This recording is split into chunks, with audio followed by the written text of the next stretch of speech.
This is Josh Peterson, Peterson Electric. We're here in Fort Collins, Colorado today. Got called out on a management issue for a tri-level house which has aluminum wiring and it's in the 70s. Basically the concern was that all the basement outlets were out. We spent about 4 hours tracing through this circuit because this circuit actually traveled from the downstairs living room to the upstairs living room. Once we were able to identify what was going on, back then what they did is they fed power into the light and then down to the outlet. So we finally were able to identify the circuit that we thought was hot from the light down to the outlet. And it was actually showing no continuity in our meter on just that cable between the white and black and the black and white and the ground and white and the ground and black. And then we also took voltage from another spot and actually put power on it to see if anything would react, and there was nothing.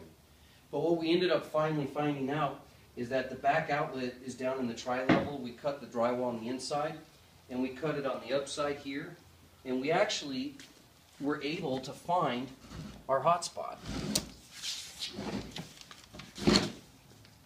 Which this is so rare that I can actually prove what's going on.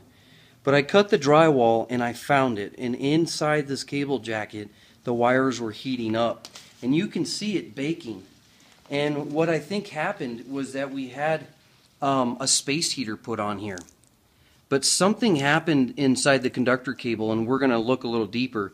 I think possibly there might have been a nail or a screw that accidentally was driven into it. And the reason why I think that is because I did find a spot where there was a bit of a hole. And so as we look for that, we're going to try to see what the source was. But actually what's happened is it completely broke in half somewhere. And that's the problem with aluminum. Copper wouldn't do that. You would have it probably just one conductor break. But when all three of them break like that, that is definitely a sign of aluminum. And so how you know if it's aluminum is right there.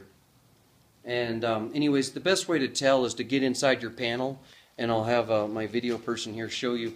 But if you open up your dead front of your cover and you know you don't have any other sub panels in the home because the meter's on the outside, right in there there's aluminum all on the neutral bus bar and the ground bus bar, as well as on the breakers. Anyways guys, thanks for joining us. We'll see you next week.